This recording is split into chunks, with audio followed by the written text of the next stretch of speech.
जय हिंद। आप सभी को स्वागत करते हैं अपने इस YouTube channel SSC Ankit Singh में।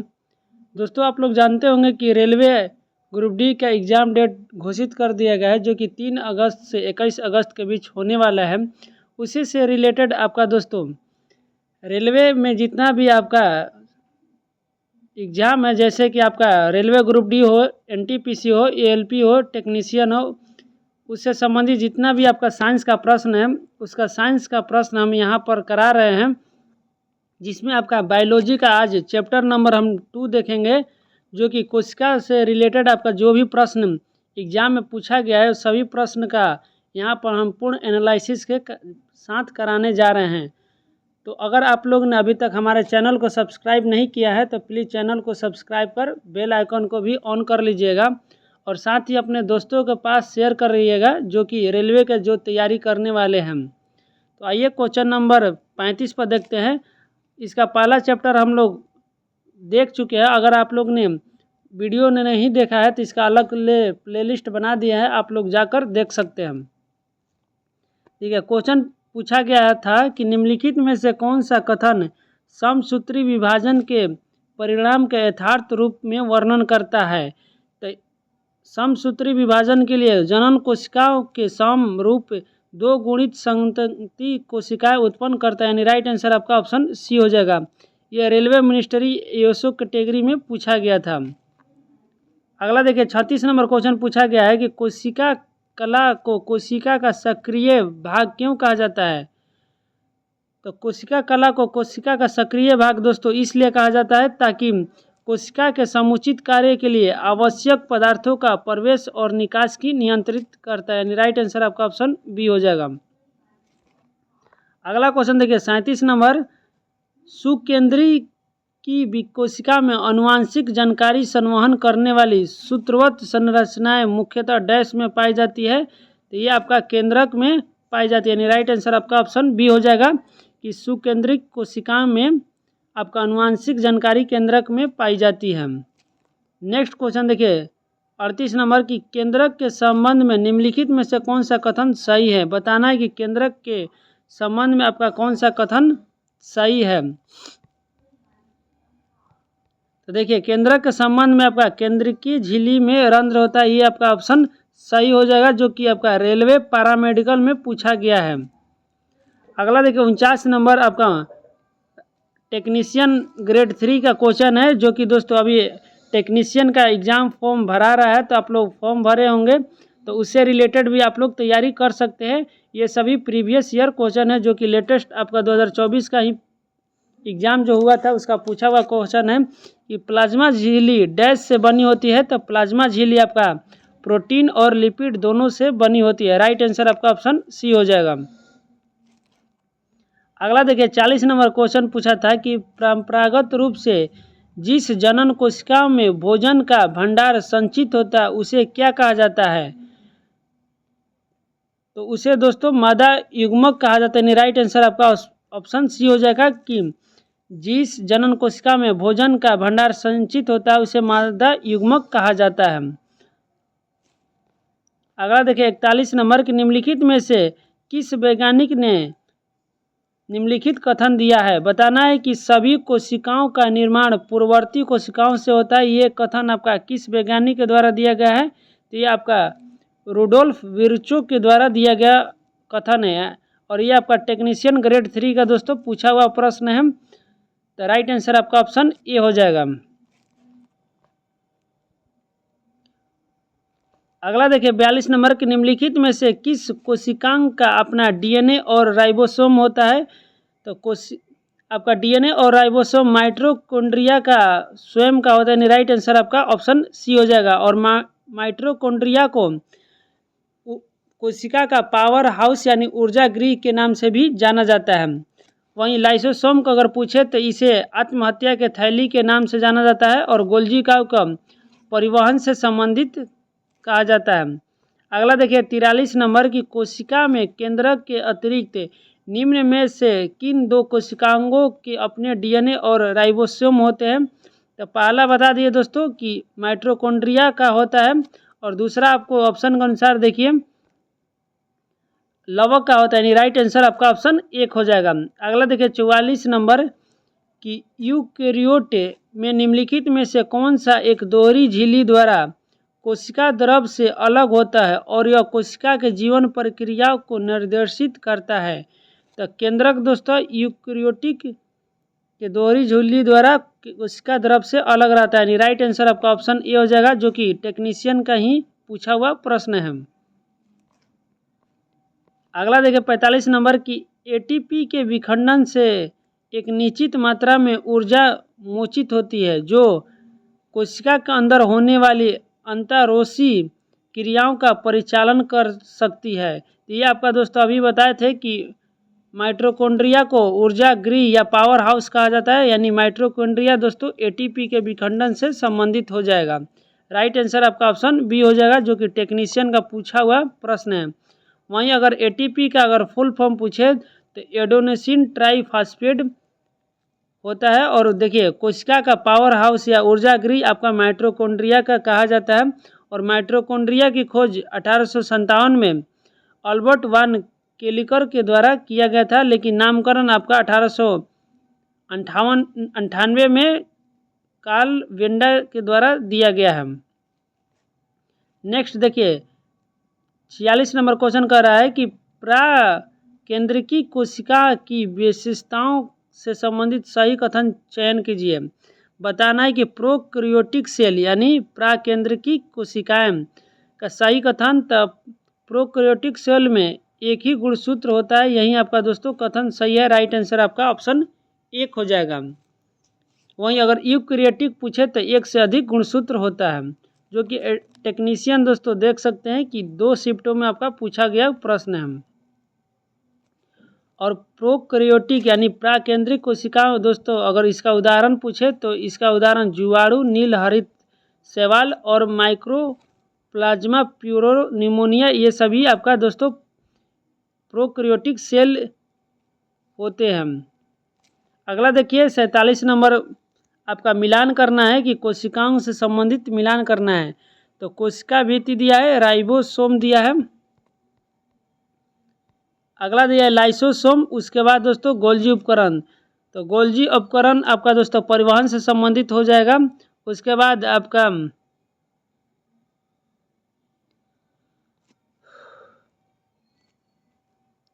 देखिए गोल्जी उपकरण लाइसोसोम के उत्पादन से जुड़ा हुआ है, नहीं 4 का डी हो जाएगा। उसके बाद लाइसोसोम आपका आत्महत्या के थैली से संबंधित, यानी ए हो जाएगा। तो इसका राइट आंसर ऑप्शन डी हो जाएगा।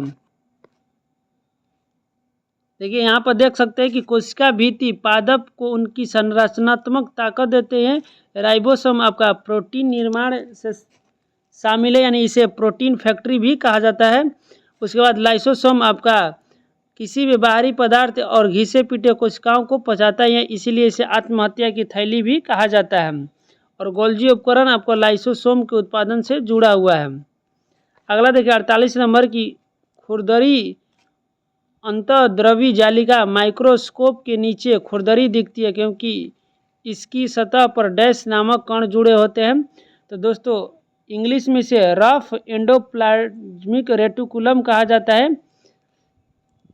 तो खुरदरी इसलिए दिखता है क्योंकि इसके सतह पर राइबोसोम नामक कण जुड़े होते हैं। राइट आंसर आपका ऑप्शन बी हो जाएगा।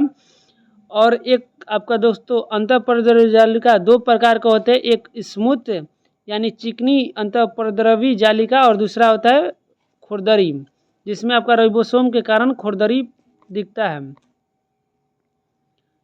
वहीं राइबोसोम का अगर प्रकार पूछे तो 2 प्रकार का होता है, एक 70S और दूसरा 80S की प्रकार होता है।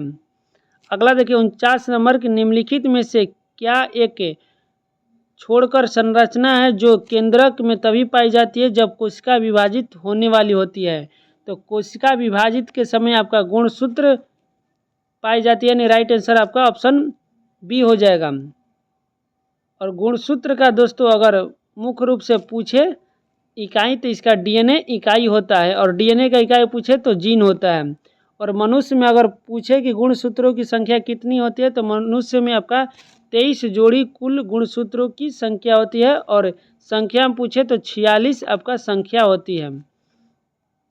और गुणसूत्र में अगर प्रोटीन पूछे तो आपका हिस्टोन नामक प्रोटीन पाया जाता है।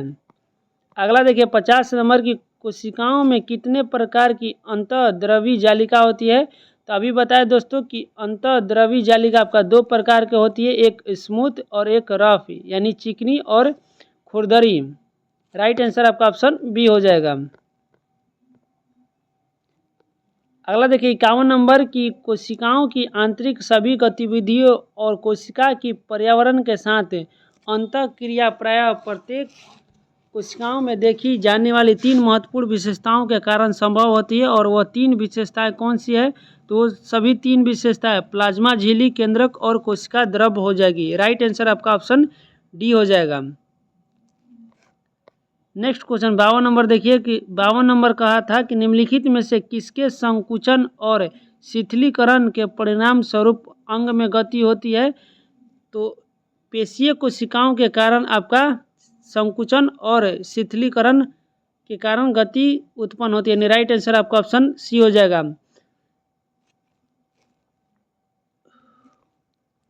और अंगों में गति को मायोसाइट के नाम से भी जाना जाता है। और पेशीय कोशिकाएं पूछे तो पेशीय कोशिकाएं 3 तरह की होती है, एक कंकाल, एक चिकनी तथा एक हृदय पेशीय कोशिकाएं होती हैं। अगला क्वेश्चन देखिए 53 नंबर, वे जीव जिनमें केवल एक कोशिका होती है क्या कहलाते हैं। तो एक कोशिकीय जीव को एक कोशिकीय कहा जाता है। राइट आंसर आपका ऑप्शन ए हो जाएगा। और इसका उदाहरण पूछे तो बैक्टीरिया, प्रोस्टिटा और ईस्ट इसमें उदाहरण आते हैं।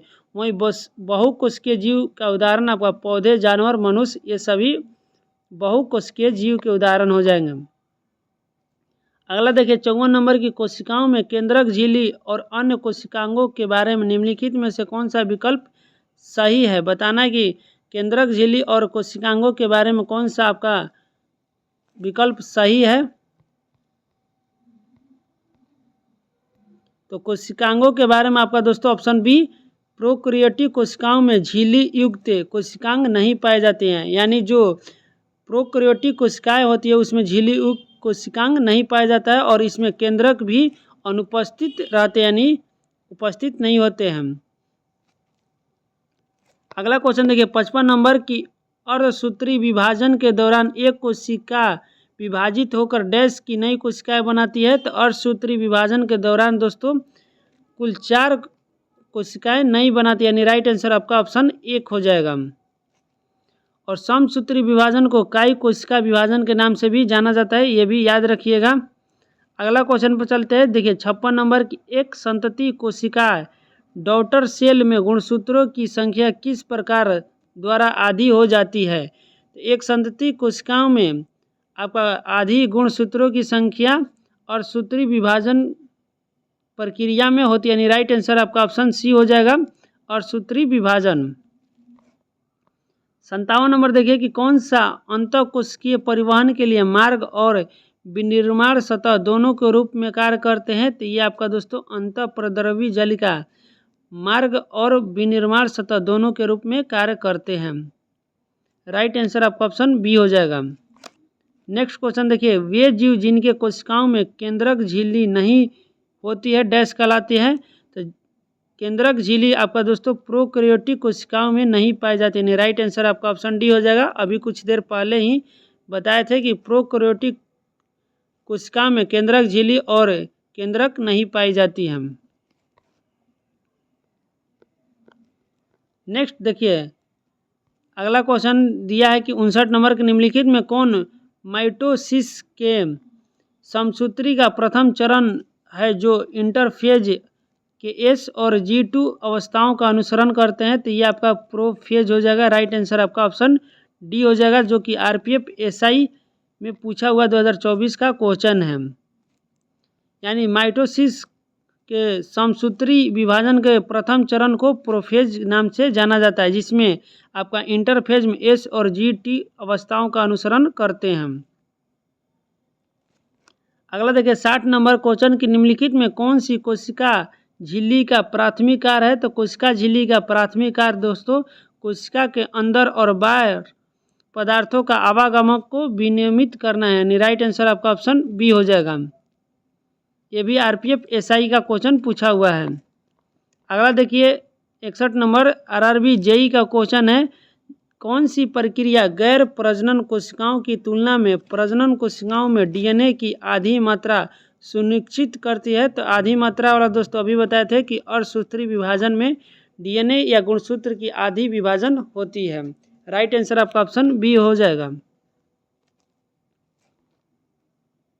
नेक्स्ट देखिए 62 नंबर की, कोशिका के तरल पदार्थ के लिए प्रोटोप्लाज्म शब्द किसने गढ़ा?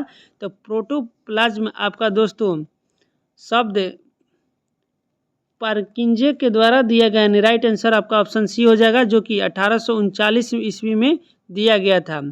वहीं प्रोटोप्लाज्म का अगर खोज पूछे तो डुजार्डिन ने 1835 ईस्वी में किया था। और हेक्सले द्वारा इसे जीवन का भौतिक आधार कहा गया है, तो ये भी फैक्ट याद रखिएगा। अगला देखिए 63 नंबर कि कौन सा कोशिकांग कोशिका द्रव के विभिन्न क्षेत्रों में पदार्थ के परिवहन के लिए एक चैनल के रूप में कार्य करता है? तो पदार्थ के परिवहन के लिए अंतःप्रद्रवी जालिका आपका कार्य करता है। राइट आंसर ऑप्शन सी हो जाएगा। और अंतःप्रद्रवी जालिका को एंडोप्लाज्मिक रेटिकुलम या ER से सूचित किया जाता है। नेक्स्ट देखिए 64 नंबर की, जीवों के मूल निर्माण इकाई कौन सी है? तो जीवों की मूल निर्माण इकाई आपका कोशिका होती है। यानी राइट आंसर आपका ऑप्शन ए हो जाएगा, सेल होती है। और कोशिका दो प्रकार की होती है, एक प्रोकैरियोटिक कोशिका और दूसरा यूकैरियोटिक कोशिका होती है। अगला को देखिए 65 नंबर के, निम्नलिखित में से कौन सा पदार्थ विसरण द्वारा कोशिका झिल्ली के पार संचलन कर सकता है?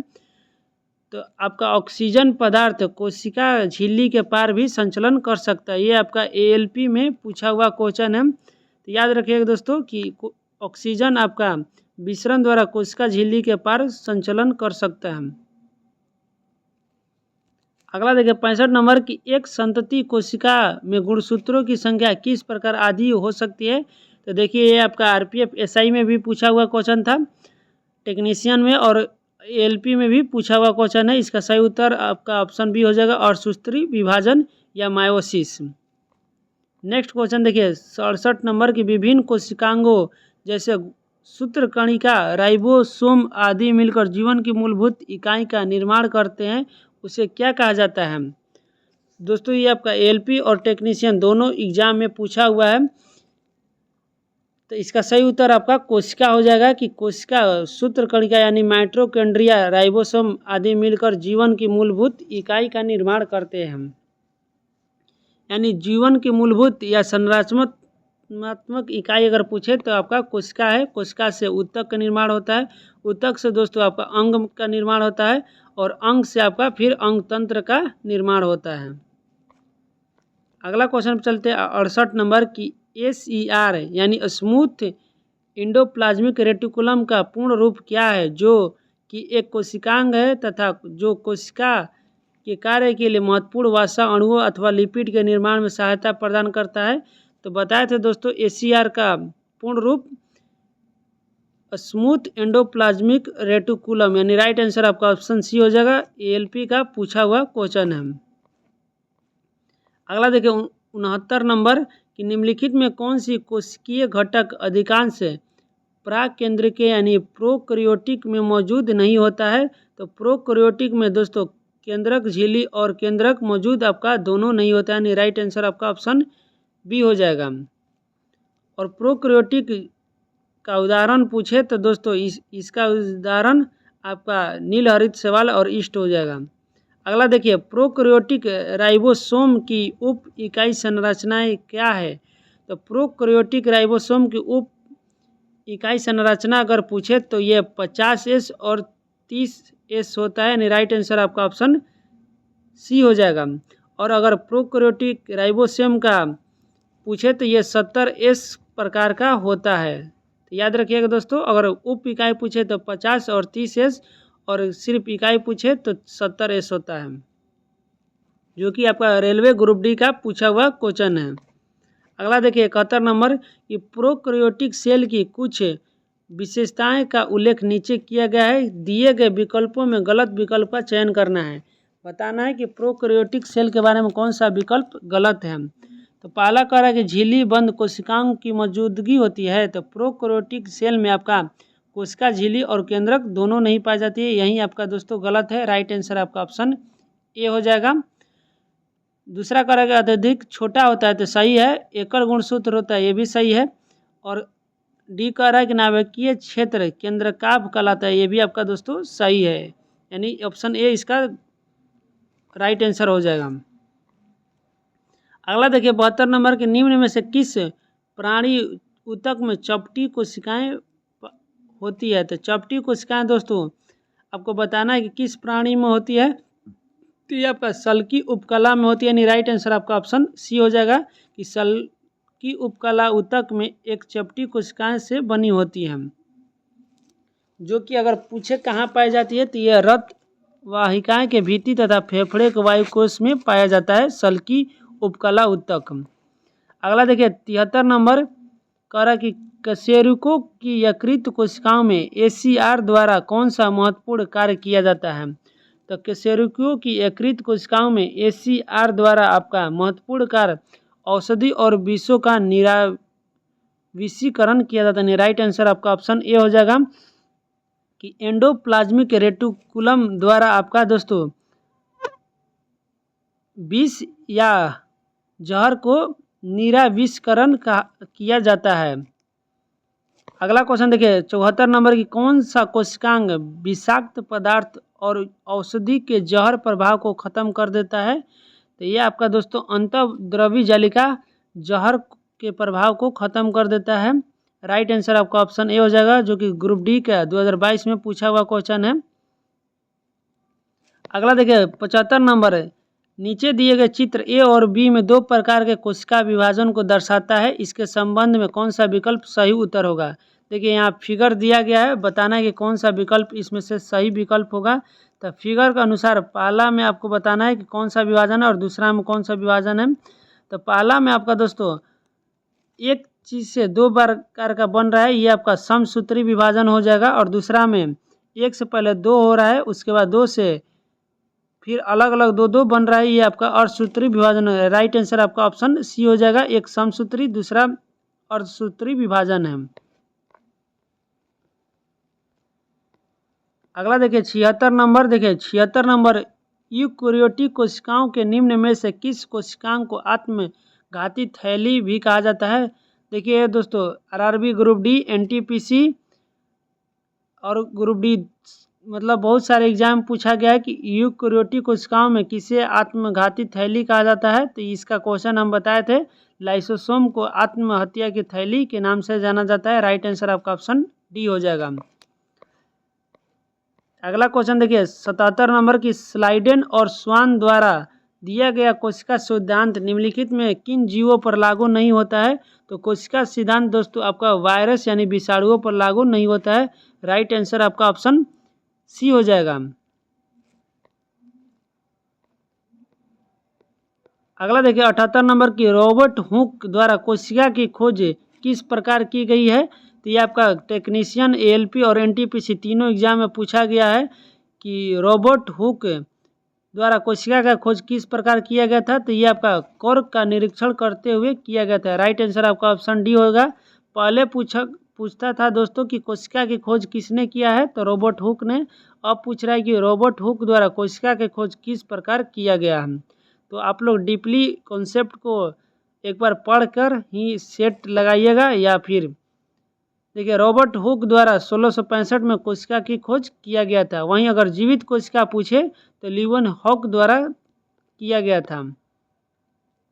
अगला क्वेश्चन देखिए कि कोशिका की खोज किसने की थी। तो अभी बताए दोस्तों कोशिका की खोज रॉबर्ट हुक द्वारा किया गया था। राइट आंसर आपका ऑप्शन बी हो जाएगा। अगला देखिए 80 नंबर की केंद्रक और कोशिका झिल्ली के बीच मौजूद जेली जैसी पदार्थ को क्या कहते हैं। तो केंद्रक और कोशिका झिल्ली के बीच जेली जैसे पदार्थ को कोशिका द्रव्य के नाम से जाना जाता है। राइट आंसर आपका ऑप्शन बी हो जाएगा। अगला क्वेश्चन पर चलते हैं, क्वेश्चन नंबर 81 देखिए पानी की कमी के कारण कोशिका के संकुचित होकर कोशिका भित्ति से अलग होने की प्रक्रिया को क्या कहा जाता है। तो यह प्रक्रिया को प्लाज्मोलिसिस कहा जाता है। राइट आंसर ऑप्शन डी हो जाएगा कि पानी की कमी के कारण कोशिका भित्ति से अलग होने की प्रक्रिया को प्लाज्मोलिसिस कहा जाता है, यानी जीव द्रव संकुचन कहते हैं। अगला देखिए 82 नंबर की डैश को कोशिका का पावर हाउस के रूप में जाना जाता है।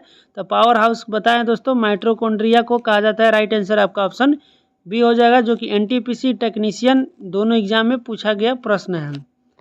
अगला देखिए 83 नंबर की कोशिका का वह बाह्यतम आवरण कौन सा है जो कोशिका के अवयव को उसके वातावरण से अलग करता है। तो ये आपका दोस्तों प्लाज्मा झिल्ली, कोशिका के बाहरी चारों ओर मुलायम एक झिल्ली होती है जो कोशिका झिल्ली या प्लाज्मा झिल्ली कहते हैं। राइट आंसर आपका ऑप्शन 1 हो जाएगा। नेक्स्ट देखिए 84 नंबर की इक्वेटोरियल प्लेट पर कोशिका के केंद्र में गुणसूत्रों का संरेखण माइटोसिस के कारण चरण का गठन करता है। तो ये आपका दोस्तों मेटाफेज चरण का निर्माण करता है। राइट आंसर आपका ऑप्शन सी हो जाएगा। तो इक्वेटोरियल प्लेट पर कोशिका के केंद्रक में गुणसूत्रों के संरेखण माइटोसिस के मेटाफेज चरण का गठन करता है। राइट आंसर आपका ऑप्शन सी हो जाएगा। अगला देखिए 85 नंबर कह रहा है कि स्वतंत्र अस्तित्व के समक्ष जीव के सबसे छोटी इकाई क्या है। तो जीव के सबसे छोटी इकाई आपका कोशिका होते हैं, यानी राइट आंसर ऑप्शन सी हो जाएगा, जिसे सेल भी कहा जाता है। ये आपका एनटीपीसी का पूछा हुआ प्रश्न है। अगला देखिए जीव की मूलभूत इकाई क्या है। तो आप लोग जानते हैं जीव की मूलभूत इकाई या संरचनात्मक इकाई कोशिका को कहते हैं।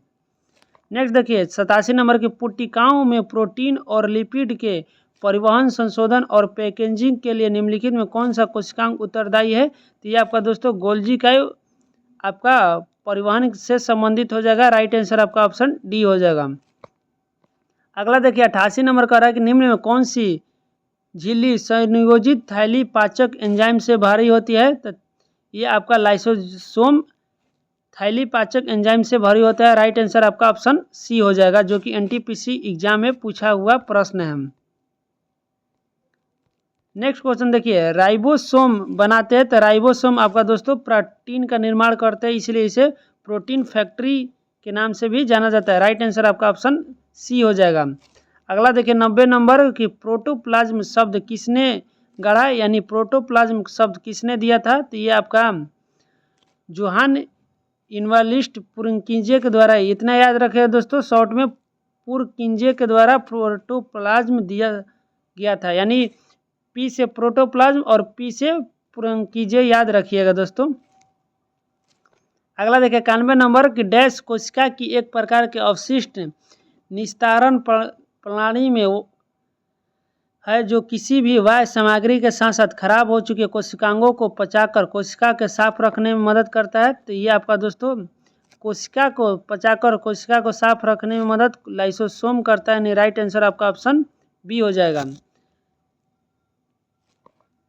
नेक्स्ट देखिए 92 नंबर के निम्नलिखित में से कौन सा ऑर्गोनेल किसी भी बाह्य सामग्री को पचाकर कोशिका को साफ रखने में सहायक होता है, साथ ही कोशिकांग को क्लांत भी करता है। तो दोस्तों सेम ही उत्तर होगा, बस प्रश्न को थोड़ा सा घुमा दिया है, यानी राइट आंसर आपका ऑप्शन भी होगा लाइसोसोम। 93 नंबर देखिए कि निम्नलिखित में कौन सा कथन गलत है, बताना है कौन सा कथन आपका दोस्तों गलत है यानी असत्य है। पादप कोशिका में जंतु कोशिकाओं की तुलना में छोटी रिक्तियाँ यानी वेकल्स पाई जाती है। तो ये आपका दोस्तों गलत है, पादप कोशिका में बड़ी रिक्तियाँ पाई जाती है, यानी राइट आंसर आपका ऑप्शन ए हो जाएगा।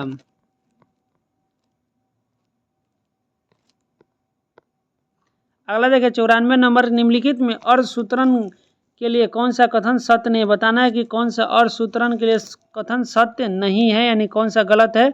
तो अर्धसूत्रण 2 चरण में होता है, बिल्कुल सही है। अर्धसूत्रण के परिणाम स्वरूप परिणामी कोषों में गुणसूत्रों की संख्या 2 गुनी होती है। नहीं दोस्तों, ये आधी हो जाती है, यानी राइट आंसर आपका यही है, बी आपका गलत है। अर्धसूत्रण के दौरान जनन कोषों के जीन परिणामी कोशिकाओं में मिश्रित होते हैं, बिल्कुल सही है। और जनन ग्रंथि में अर्धसूत्रण युग्मक के उत्पादन के लिए होता है, ये भी आपका सही है, यानी बी आपका गलत हो जाएगा। अगला देखिए 95 नंबर की किस कोशिकांग को कोशिका का मास्टर कहा जाता है। तो कोशिका का मास्टर आपको केंद्रक यानी नाभिक को कहा जाता है, जो कि एएलपी टेक्नीशियन में पूछा हुआ प्रश्न है। अगला देखिए 96 नंबर की, किसी कोशिका में मौजूद सबसे बड़ा कोशिकांग कौन सा है? तो सबसे बड़ा कोशिकांग आपका नाभिक यानी केंद्रक ही होता है। राइट आंसर आपका ऑप्शन बी हो जाएगा। 97 नंबर देखिए कि निम्नलिखित में किस कोशिकांग को कोशिका का प्रोटीन कारखाना कहा जाता है? तो इसका उत्तर बताए थे कि प्रोटीन कारखाना आपको राइबोसोम को कहा जाता है। राइट आंसर आपका ऑप्शन डी हो जाएगा। अगला क्वेश्चन हम देखते हैं दोस्तों।